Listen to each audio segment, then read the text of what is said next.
Hello friends, this is Charity once again and welcome to my travel vlog.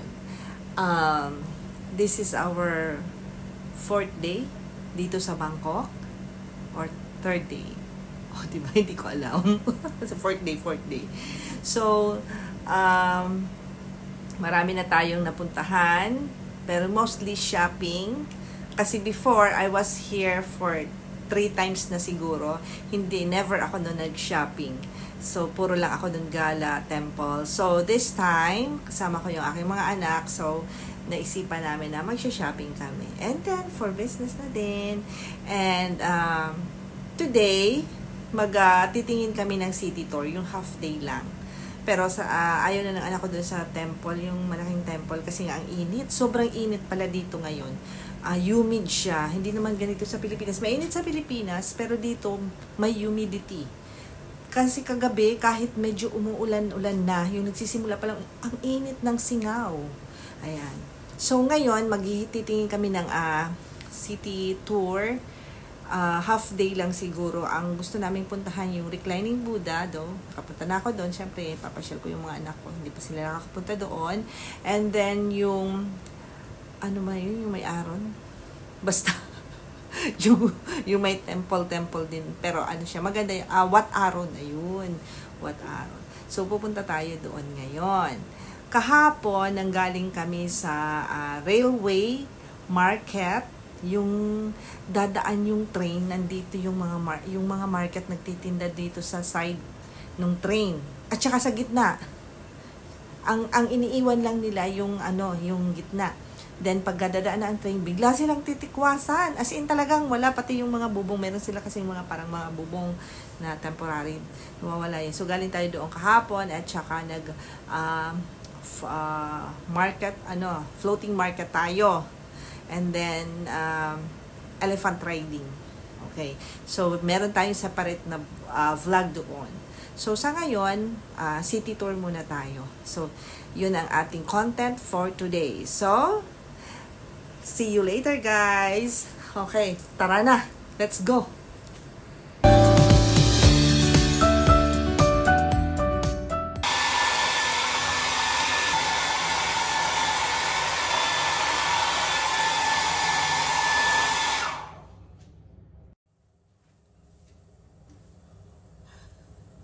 May pagganong effect. Ayan, pakita ko lang ang aking OOTD for today. And thank you so much kay Amor. Bigay niya itong skirt. At pareho kami ng skirt. Ayan, at meron siyang pa-split dyan. O, diba? Dapat pag magpapapicture ka, nakaganyan ka. Kasi kahapon, very tsaka tayo. Very tsaka dahil pawisan na ako, yung buhok ko nakataas, para na ako maglalabala. So, gano'n. Wala akong maayos na picture kahapon. Sabi ko sa anak ko, pahit naman ang mga picture ko. Ngayon, gusto ko maayos. Ayan. Kaya yan, nag-OOTD muna tayo. Dahil doon sa temple, bawal yung mga revealing. Tapos mga sleeveless, spaghetti. Basta, dapat medyo, decent na nakabalo tayo. Ayan. And then mahaba. Sa lalaki din, bawal din doon ang naka-shorts. Kaya, yun, pinagpantalon ko sila. So, wala lang. Gusto ko lang ipakita dahil kahapon talaga, sabi, wala akong maayos na picture. Kaya sabi ko, ngayon picturean mo ako ng maganda. So, ayan na po. Okay. Punta na tayo doon.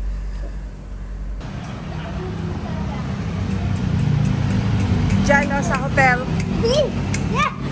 Humid. Mapunta daw tayo dyan sa hotel, sa loob daw niyan. Tara. Matawid tayo dito. Where are we going first? Ha?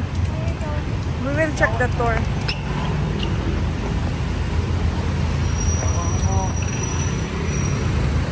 Okay. Oops. The other side.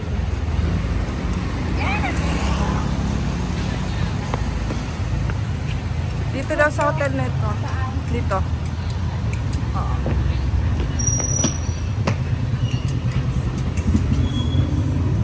Baka mahal man dito ang tour. Ay, this one. Hello. Yeah. Do you have any city tour? Yes. Half day? For today, Yeah, for today. take a seat, please. How many person? 4. 1 child. One child. Yeah, 3 and 1 We child. have the temple or the palace.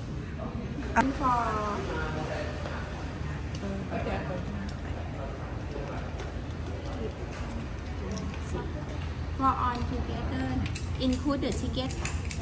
Including the ticket? 7,000.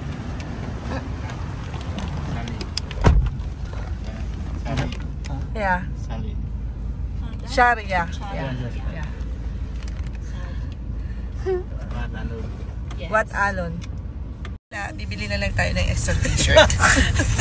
Hello guys.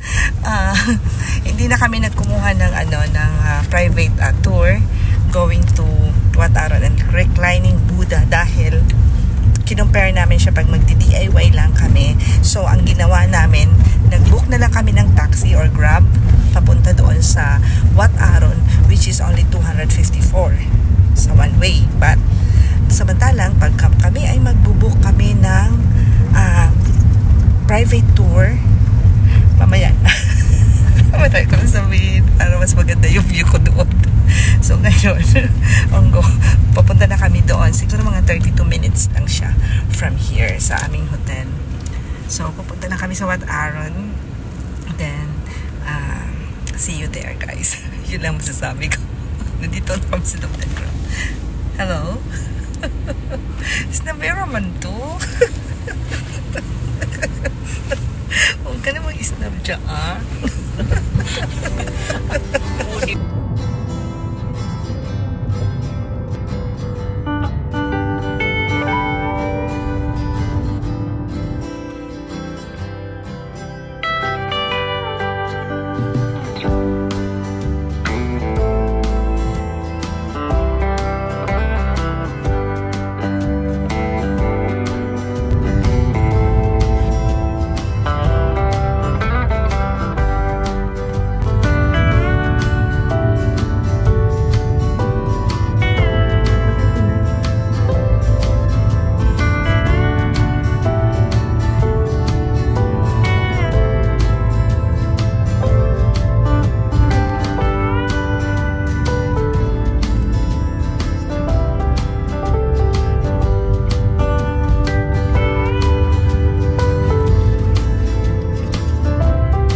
Nakarating na nga po kami dito sa Wat Aron area at nag-rent kami nitong Thai traditional na damit nila.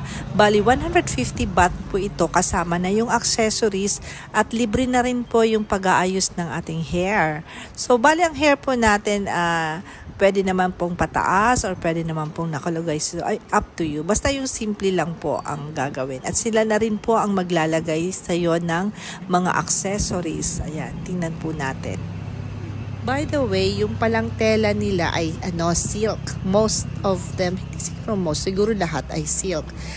Tapos medyo makati siya kasi meron siya yung mga stitches, yung mga gold stitches na nakatahi dito. Dumidikit sa balat, so medyo makati siya. Ayan na nga po, pipila na tayo dito sa bilihan ng ticket and super init. Kahit po labas yung ating likod, labas yung ating kalahati, yung braso natin, mainit pa rin yung damit. Kasi nga yung klase ng tela niya ay mainit. Bali yung entrance fee po dito ay 100 baht. Walang adults, walang kids. Bali general admission lang siya. So pare-pareho lang yung bayad. Bali pipila ka dito ka magbabayad, and then dadalhin mo siya doon sa my gate.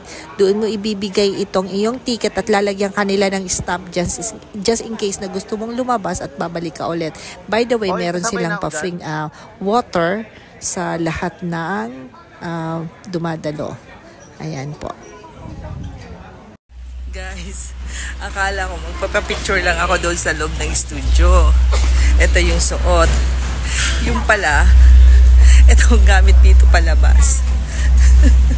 Hindi ko man ini-expect na ito yung gagamitin ko. O diba? Natawa ako sa sarili ko. Tignan nyo. Naglakad pa kami papasok dito sa pinaka-gate ng Wat Arun. At eto na nga ang kanyang pinaka-main entrance dito. Ang Wat Arun pala ay Temple of the Dawn. Yun ang ibig sabihin noon. At saka, the temple derived its name from the Hindu god Aruna. Ano kaya yun? Often personified as the radiations of the rising sun. Yun ang ibig sabihin ng Wat Arun. Sana naintindihan natin, among the best known of Thailand's landmark. Ayan. Ito po. Ang daming nagpapapicture. Grabe talaga, sobrang init ng panahon na ito. Yan. Summer na summer. O, diba? Tsaka ito nga palang stairs nila pataas. Medyo yan matirik. At tsaka malalaki yung yung hakbang. Kaya pagka medyo may diferensya ang tuhod, parang mahirap umakyat dyan at sasakit ang ating tuhod. So ako din nga medyo takot din ako kasi yun nga very stiff yung kanyang hagdan. At walang mahahawakan kundi yung dito lang sa tabi, kaya dito ako sa tabi in between yan wala. Kaya hinay-hinay.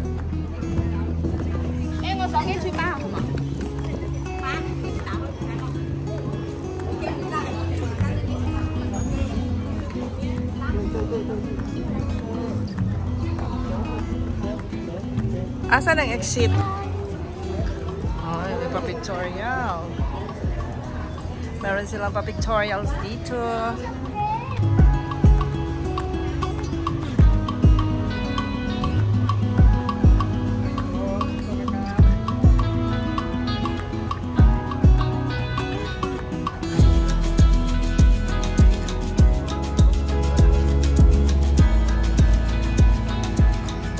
Palabas na kami dito sa Wat Arun at ito yung nilalakaran papunta doon sa exit. Meron pa siyang mga temple dyan sa tabi. Actually, meron pa itong isang temple na nandito sa kanyang tabi. Ayan, tingnan muna natin yung... Ayan, di ba tingnan mo ang daming ang daming mga naglalakad na naka-costume sila. Ayan, madaming pa-pictorials, may parang mga photoshoot doon. Mga tiis ganda ba? Dahil ang init. Ito yung loob ng parang doon. Parang isang museum siya na maliit lang. Makikita mo doon yung history ng Wat Arun. Pwede mong basahin kung ano ang tungkol doon sa Wat Arun. Ayan, syempre hindi natin nasa ulo. Kasi ang init nga, hindi man tayo nakapag-concentrate. Ito pa yung isang museum dito sa tabi na hindi na namin pinasok. Dahil gusto na naming umuwi. At saka ang init. Gutom na din kasi na pala to, tanghali na. So, naghahanap na kami ng makakainan namin. Di ba, ang dami namin. Taray, kahit malalaki, di ba, nakaganyan. Isa na ako doon, di ba?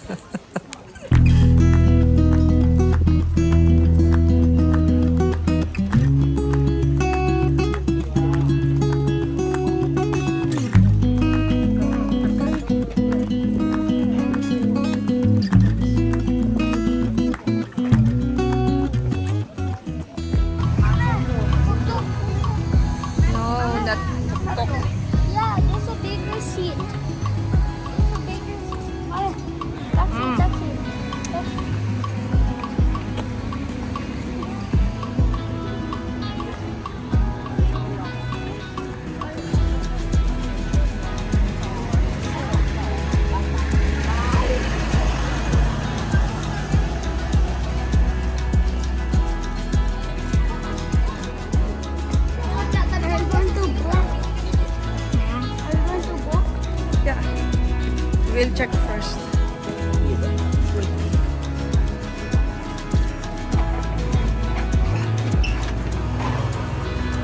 Let's say also on aircon.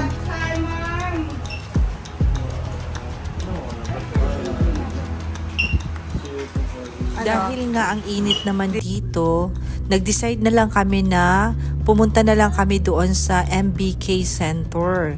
Para doon na lang kami kumain, at least naka-aircon kasi sobrang init. Tapos ayun, may kasama pa kaming bata, 'di ba? So, eto na ang ating view habang bumibiyahe tayo pabalik ng city center ng Bangkok.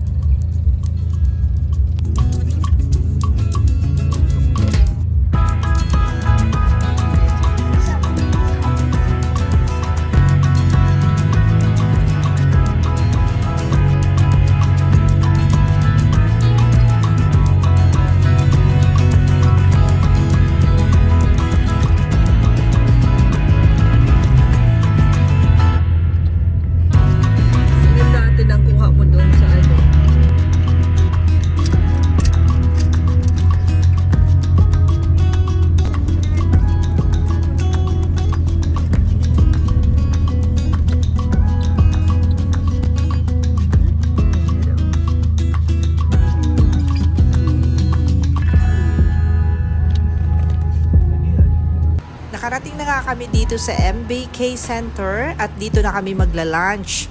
At balita ko, meron din ditong maraming shopping mall. Ay, hindi, shopping center pala to. So, may iba-ibang shops. Ayan. Iba-iba ang kanilang mga shops dito. May kanya-kanya sila. Parang ano din, parang may mga tiyanggian din. Ganon, iba-iba din. And then, sa taas nito, sa 6th floor, nandoon ang kanilang food court. May wakol kung saan madami ring kainan na mapipilian. Hindi ka man nagbabra?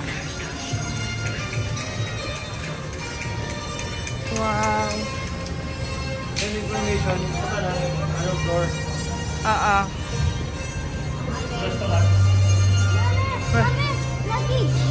Yeah. Come on.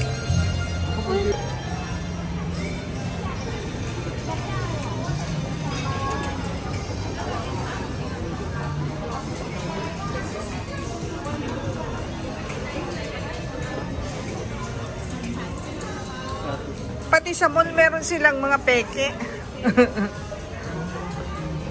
Ayadi oh. Mali na naman ako. Oo, cheese. I will eat cheeseburger only. And then KFC chicken nugget. Chicken nugget.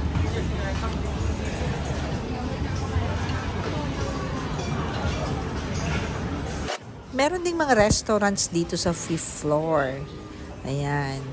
Kanya-kanya sila dito. Pero yung sa taas, nandun yung food court na madami kang pagpipilian. So, mas preferred namin na doon na lang.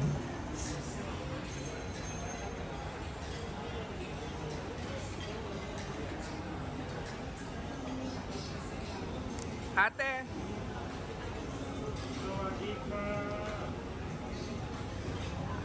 Adri!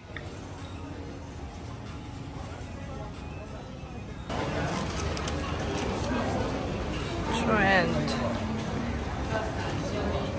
Kabila.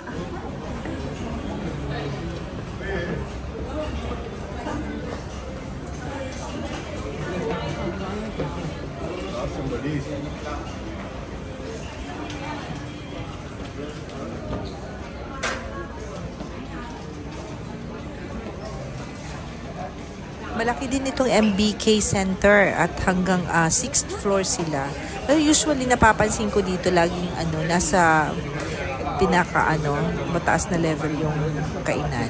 Doon din kasi sa tawag dito, yung Platinum Center, nasa 6th floor din ang kanilang kainan.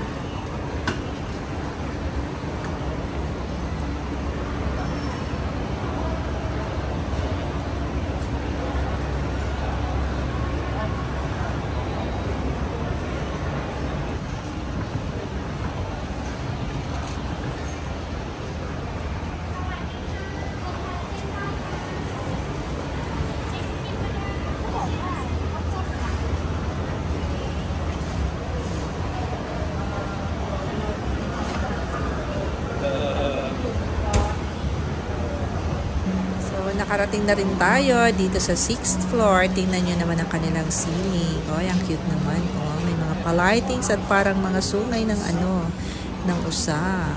Ayan, hinahanap na namin ang food court. Hi, Malidi! Nandun sa dulo. Check na natin. Ayan, napadaan pa kami dito. So, nauna yung dessert. Ayan. May mga sila, hot pot. Ayan.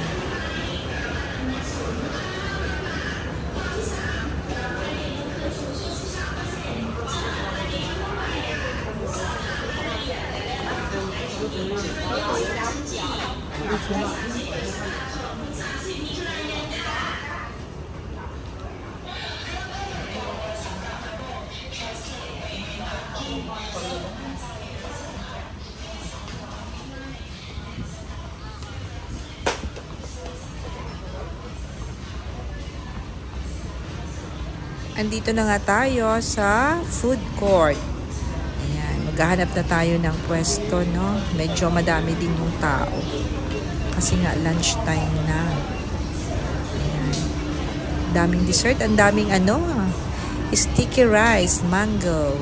Ayan. Siyempre famous yun sa kanila, di ba? Ayan. Daming pagpipilian. Ayan. Meron din sila dito yung may nakita ko kanina yung parang halo-halo. Uy, ang ganda ng mangga. Tamis yan. Sige, bili tayo. Isang card. At by the way, Wow, may yung halo-halo. nga pala dito, pag magbabayad ka sa doon sa mga shops, dito sa kainan, 500 may lang. card na ginagamit. Bali, papaloadan mo siya. So, bibili ka dito. Ay, hindi. Papaloadan mo yung card. Wala naman pala bayad yung card. And then, pagka may labis naman at hindi mo naubos, pwede mong ibalik. So, ibabalik din sa'yo yung balance ng card na yun. Ito yung mga halo-halo. Oh, diba? Ang dami din niya. So, ito na nga. Hanap na tayo ng ating makakainan. Mapepwestuhan. Dahil madami din ang kumakain. Kanya-kanya na kami ng pagpili ng aming food. O, tingnan nyo, lahat yan. Parang makolesterol. Meron sila dito yung parang tingnan nga natin, yung parang lechon kawali. Ang sarap naman. O, ayan, ang sasarap, diba? O, sige. Tingnan nyo, matakam kayo. O, ayan. Yung mga soup. Iba-iba.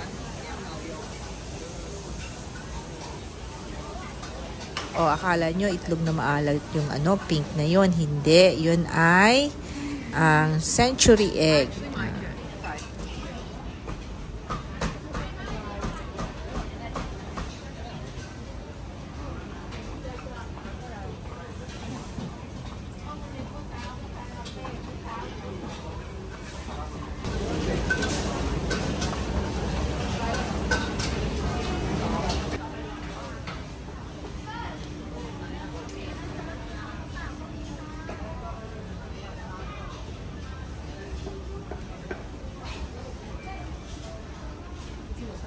Ito na yung parang itlog na maalat pero century egg siya. At ayan na nga.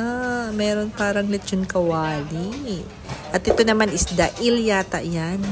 Ito yung ating in-order. Yung chicken basil something.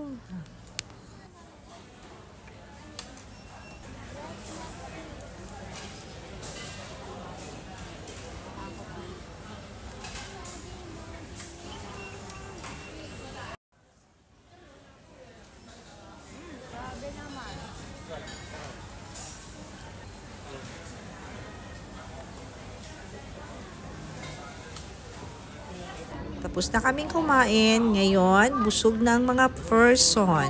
Hahanapin nga pala namin yung donkey. Kasi nakita namin doon na meron sila ditong donkey. At titingin tayo kung ano pwede nating bilhin doon. Especially yung Pampa Beauty.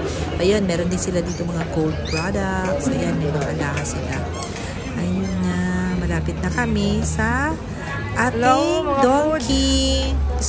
Excited kami mag-shopping doon ng mga Pampa Beauty. Di ba magaganda doon? Yung mga Japan. Chinese man ito. Chinese. Thai fruit, this one. Thai.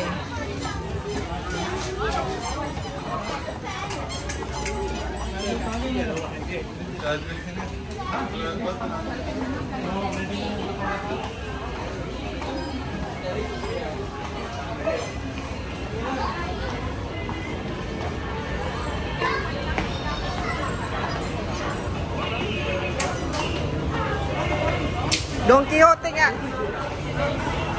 Dito tayo. Huwag dyan.